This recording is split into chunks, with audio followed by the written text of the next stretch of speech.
want me to do that? Bring your outside. You got it. Why, bro? You playing with? You got it. I told you I don't. You're not doing tolerate no this. You got it. disrespect. You Respect. He's trying to podcast. don't play with Mexicans like I'm not that. trying to disrespect you, my G. I'm trying to have a conversation with I don't want a conversation. Okay. That incident happened after Adam 22's employee showed up, despite Wack 100 making it clear he didn't want to do a podcast with him or even meet him. Wack had already said he didn't want any issues. He just wanted the employee to stay out of his way.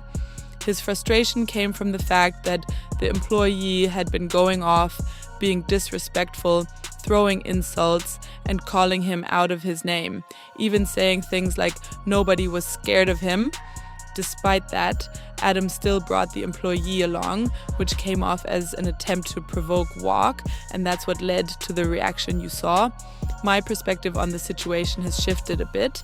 At first, I was strongly siding with the employee, but over time it started to feel like he's been going out of his way to stir things up and disrespect people for no clear reason.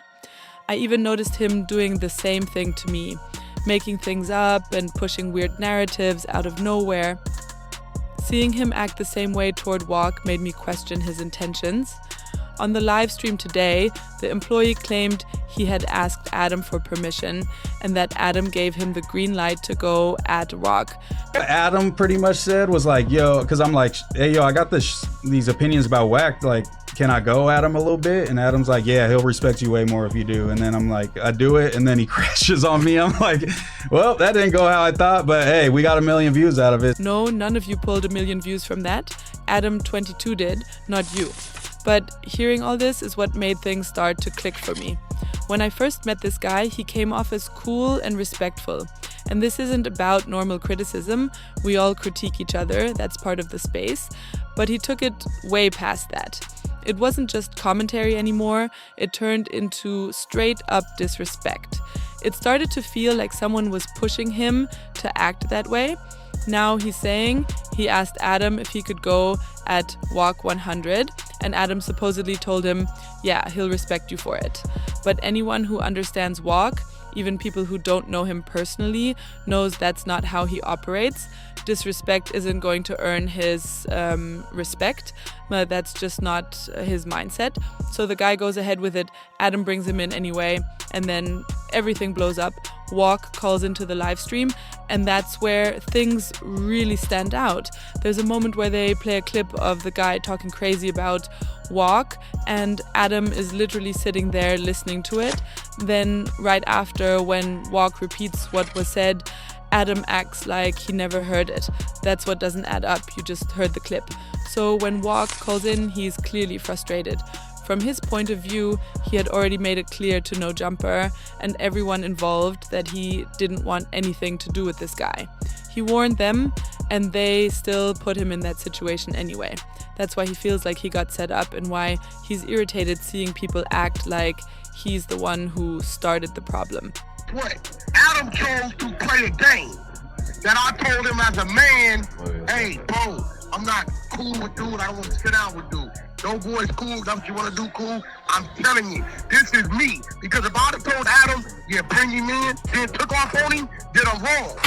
Right? No, for sure. You always talking about not bringing the building any problems. Yeah. But if I tell Adam, I can't do that, I don't want to dude, it's a problem, I'm still wrong? No. You're not wrong. Adam wrong. So why you up here like, but look, you be two-faced, bro. Yeah. I'm watching you, you like, yeah, well, you know, I didn't break. I break something. I literally did not mention anything about you breaking. Now you scared, bro. No, now you scared. No. Now you scared. Oh, he broke anything. I've been saying it all the time to Adam. Bro. Nobody told me that day nothing broke, and I ain't picked up nothing broke nothing. Nigga, I wouldn't even. Pyru. Knocking over. On Pyru. In there, folks. So I'm taking it like Adam saying he takes no responsibility in nothing. Nothing. I didn't never tell him on April 15th, I don't want to The responsibility is on the person who is acting violent and One knocking mic. over camera equipment, though. One mic. Why you don't let him talk? One mic. You said what you did was cool. You were not allowed for nothing. Wack 100's frustration during the live stream came from how the situation was being retold.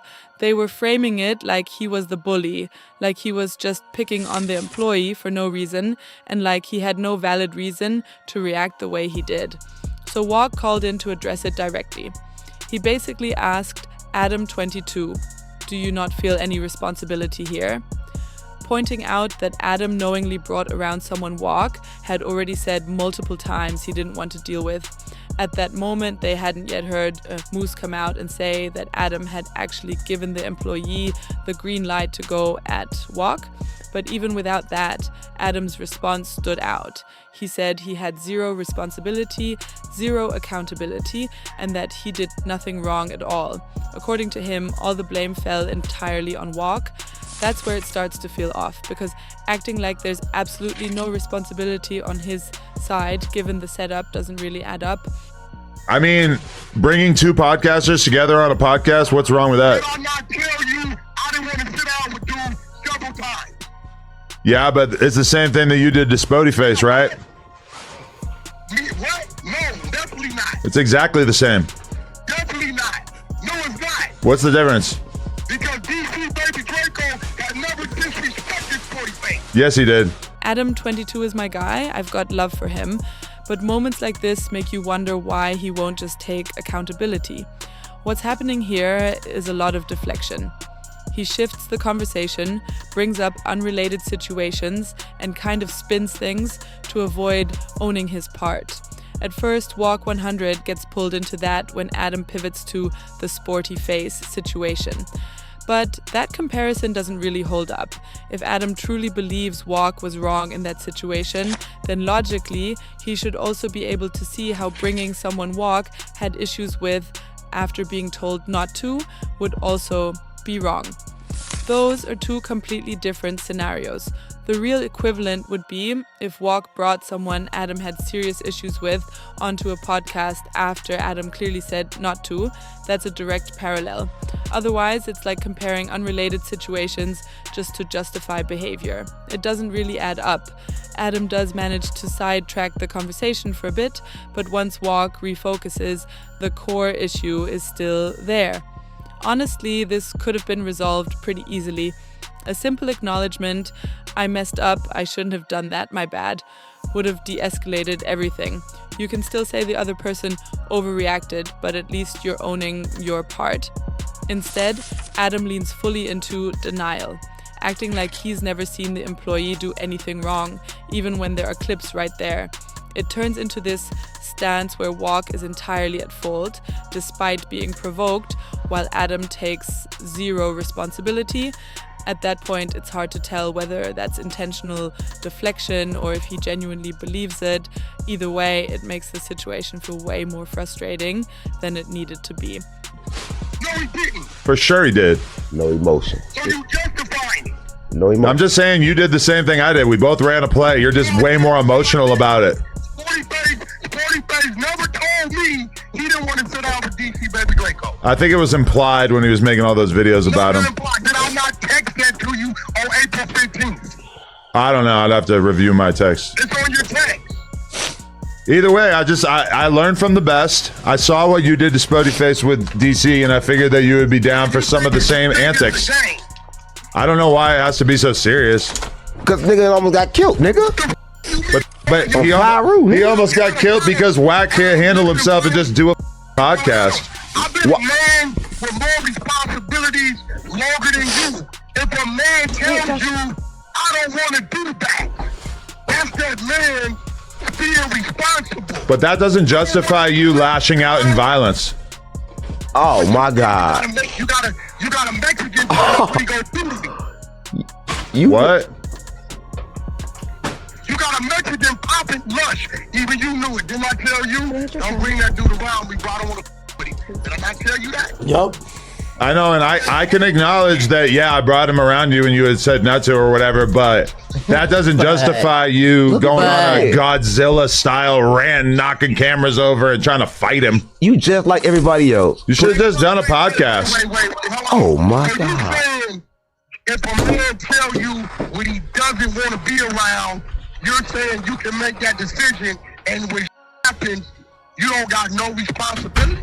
Well, I just think the responsibility falls on the person who is lashing out and acting violent. It doesn't really matter. Oh, my God. That's how they be for real. You lied to that dude and tell him I was with it, that it was cool. The only thing I told Moose was that I would make sure that you didn't hurt him. I told Moose that I would make sure that you didn't hurt him. That's it.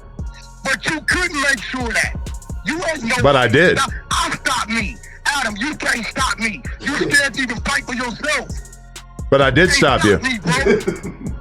But I did. I made sure you didn't do anything. Adam, you cannot stop me, bro. I will beat I did. 5 seconds. Hey, look, I'll put 100,000 now that I will knock you out in 5 seconds. I mean, obviously, I don't want to fight you. I'm just saying that I did. I protected Moose because I am a protector. You ain't stop me, bro. I'll stop me. You ain't stop. You put that kid in harm's way by even telling him to come up there. I'll stop me. I've got to give Adam 22 credit where it's due. When he chooses to be loyal, he really goes all in. There are situations where he's had my back too, and I'm not going to act like that hasn't happened. But I also can't say I've ever seen a case where I was clearly undeniably wrong, like beyond debate, and Adam still backed me the way he's backing his new employee in this situation. Because in this case, from how it looks, the employee and Adam were both aligned in a situation where most people would agree they escalated things with Wack 100 in a way that didn't need to happen. And still, Adam is standing 10 toes down behind him in a way that feels unusually firm.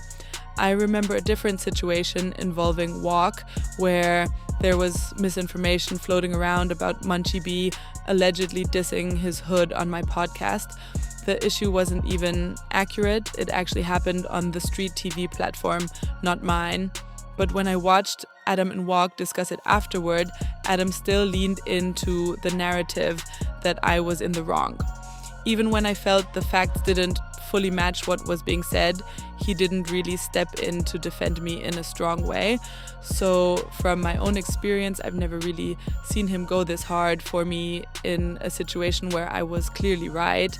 That's part of why this current situation stands out. It makes you wonder if there's more context behind his stance, because the level of loyalty he's showing now feels tied to something deeper. And that's where the speculation comes in. The idea that maybe the employee really did get some kind of green light from Adam to go at Wack, and now Adam feels some level of responsibility for how far it escalated. If that's the case, it would explain why he's being so firm and unwilling to budge.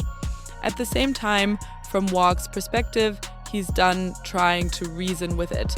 Wack 100 feels like the situation was already clearly communicated, ignored, and then escalated anyway, and that's why he's now essentially at his limit with how it's being handled. DC, baby, hey, yo, Adam, you gonna get yourself hurt, bro. Yeah. Why you always got to turn everything to a violent thing? You can't threaten me, Wack. I don't give a Don't threaten me with violence. I don't care. You're not going to hurt me. Play that game. Hey, bro, you sitting here as like a little kid, and I said, you know what? I blindsided. He told me he didn't want to do that. He told me. On April 15th, the dude texted me like a man and said, hey, bro, I'm not up to that, because I know it's going to go somewhere. I know, and I did a play for content because I think he's a good podcaster, and I wanted to get you guys on the same podcast. And it's exactly the same thing that you glorified when you did it to Spodie Face, so you can't take the moral high ground here. Man, I should have just beat y'all. Let me know what you all think. Personally, I don't see the situation between Wack 100 and the employee getting resolved anytime soon. Adam 22 is really pushing this narrative, but at some point it starts feeling forced, like it's being shoved on everyone instead of letting things settle naturally. Wack already felt disrespected and doesn't want to deal with him. I even spoke to another no-jumper guy, Ricky, and he's solid. I told him I'd be open to a conversation because I just want to understand who influenced the employee and what the real motivation was. If it turns out he was just told, do this to go viral, then my issue isn't even with him, it's with whoever advised him. Because honestly, the whole situation feels strange. One day, everything is normal, and then suddenly there's disrespect and narratives being pushed out of nowhere. It doesn't make sense unless someone was putting a battery in his back. That's why I want Adam to respond to the claim that he told him to go at Wack, because the Adam I know wouldn't usually move like that. If the employee is saying that, it needs clarity. At the end of the day, I just want the truth. Let me know what you think.